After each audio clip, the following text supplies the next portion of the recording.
மஞ்சள் பூசி வழிபடப்படும் கல்வெட்டு வாசகங்கள். கிருஷ்ணகிரி மாவட்டத்தில் ஆச்சரியப்படுத்தும் வரலாற்று சின்னங்கள். மண் பேசும் சரித்திரம். கிருஷ்ணகிரி மாவட்டம் காவேரிப்பட்டணம் அருகே இருக்கும் என் தட்டக்கல் என்கிற ஊரில் பாறை ஓவியம், பெருங்கற்கால ஈமச்சின்னம் போன்றவை காண கிடைக்கும் நிலையில் இங்கே பொது ஆண்டு 8ஆம் நூற்றாண்டைச் சேர்ந்த விநாயகர் சிற்பமும் முக்கிய அடையாளமாக விளங்குகிறது. இதைத் தொடர்ந்து கல்வெட்டு ஒன்று மஞ்சள் பூசப்பட்ட நிலையில் இருப்பதையும் பார்க்க முடிந்தது. இந்த கல்வெட்டையும் மக்கள் வழிபட்டு வருகிறார்கள்.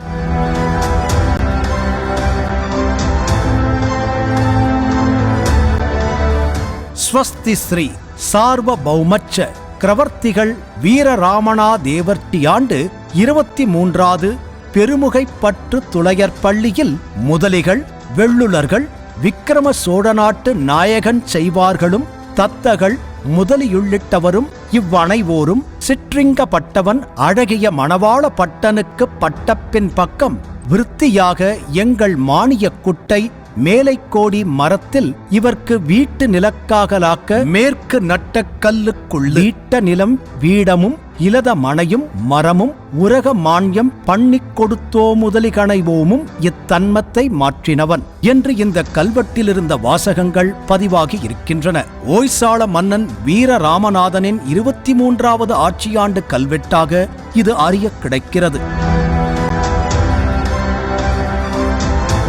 தத்தகள் என்று இந்த தட்டக்கல் பகுதி அந்த காலத்தில் அழைக்கப்பட்டிருப்பதையும் அறிய முடிகிறது.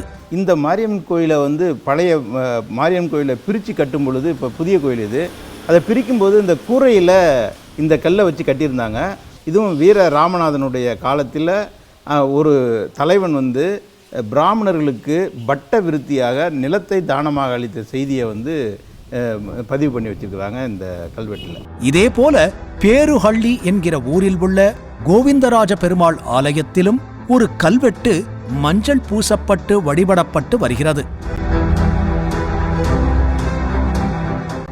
2 பக்கங்களிலும் வெட்டப்பட்ட இந்த கல்வெட்டும் ஓய்சால மன்னன் வீரராமநாதன் ஆட்சிகால கல்வெட்டுதான்.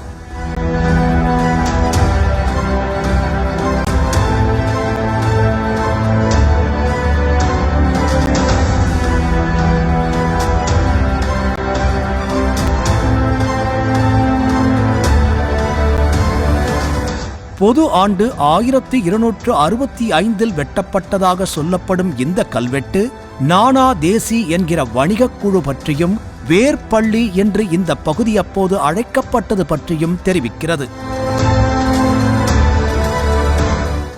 இந்த கல்வெட்டின் முன் பக்கத்தில் ஸ்வஸ்தி ஸ்ரீ சார்வபௌம சக்கரவர்த்திகள் ஸ்ரீபோசள வீரராமநாத தேவருக்கு ஆண்டு 9வது தகடை நாட்டு பாரூர் பற்று வேர்பள்ளி ரங்கண நாராயண சதுர்பேதி மங்கலத்து ராமநாத தேவர் தோளுக்கும் வாளுக்கும் ஆழ்வார் வடலிடார் உடைய நானாதேசி மலையாளரில் உள்ளிட்டார் கண்ட செட்டி இந்நாயனார் ஸ்ரீ கோவிந்த பெருமாளை உகந்தருளப் பண்ணி இவர்க்கு அமுதுபடி திருவிளக்கு உள்ளிட்ட பந்தங்களுக்கு உடலாக ஆற்றுக்கு வடக்கு வேலம் மேட்டு வாய்க்காலுக்கு தெற்கும் நம்புன்சை கொண்டருளும் விஸ்வநாத குலத்து நன்சை இலவங் என்று வெட்டப்பட்டிருக்கிறது. பின் பக்கத்தில் கொல்லைக்கு பெருநாங்கெல்லையும் ஆற்றுக்கு வடக்கு மணற்கொல்லைக்கு கிழக்கு கானோடைக்கு மேற்கு தோட்ட நிலம் உவர்க்கு தெற்கும் மேட்டுக் குண்டிலும் கலசக் குண்டிலும் மரத்தசளி குண்டிலும் ஈரங்கொல்லை குண்டிலுமாக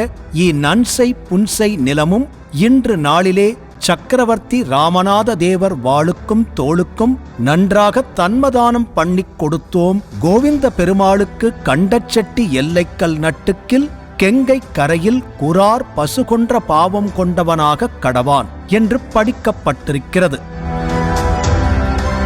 இந்த கல்வெட்டு ராமநாதன் சொல்லிட்டு ஒய்சால மன்னன், அதாவது 13ஆம் நூற்றாண்டுடைய இறுதியில் வெட்டப்பட்ட ஒரு கல்வெட்டு. இந்த கல்வெட்டில் என்ன சொல்லுதுன்னா செய்தி, இந்த கோவிந்த பெருமாள் இந்த சாமி 700 வருஷத்துக்கு முன்னாலே இந்த சாமி பேர் அதே பேரில் தான் இருக்குது. இந்த கோவிந்த பெருமாளை அவருக்கு கோயில் கட்டி அதுக்கான நிலத்தை தானமாக கொடுக்கப்பட்ட செய்தியை ரொம்ப விரிவாக சொல்லியிருக்காங்க. இதில் கட்டின இந்த கோயிலை கட்டினவருடைய பேர் கூட இருக்குது. அவர் பேர் வந்து கண்டச்செட்டி அப்படிங்கிற அவர் கண்டச்செட்டி யாருன்னு பார்த்தா ஒரு வியாபார குழுவை சேர்ந்தவர், வணிக குழுவை சேர்ந்தவர். நானாதேசின்னு சொல்லுவாங்க அந்த குழு பேர். அந்த நானாதேசி குழுவை சேர்ந்த கண்டச்செட்டி என்பவர் வீரராமனுடைய காலத்தில் இந்த கோவிந்த பெருமாளுக்கு கோயிலை கட்டி நிலத்தை தானமாக கொடுத்த இந்த கல்வெட்டு. இதனுடைய முன்பக்கம் தான் வந்து கல்வெட்டினுடைய தொடக்கம் இருக்குது. அதில் வந்து மஞ்சள் தடவி இதெல்லாம் பண்ணியிருந்தா அதில் படிக்க முடியல. பின்பக்கம் வந்து அவர் கொடுத்த நிலத்தினுடைய எல்லையை வந்து கொடுத்துருக்குறாங்க. அதாவது கல்வெட்டினுடைய இறுதி பகுதி தான் வந்து நம்ம இந்த உட்காந்துருக்கிற பின்பக்கம், இது கல்வெட்டினுடைய பின்பக்கம். இது இப்படி பல அபூர்வமான வரலாற்று பதிவுகளை சுமந்தபடி தட்டக்கல், நெடுங்கல் மற்றும் அதை சுற்றியுள்ள பகுதிகள் காண கிடைக்கின்றன. கிருஷ்ணகிரி மாவட்டத்திற்கு மட்டுமல்லாமல் தமிழக வரலாற்றுக்கும் இவை முக்கியமான சான்றுகளாக விளங்குகின்றன.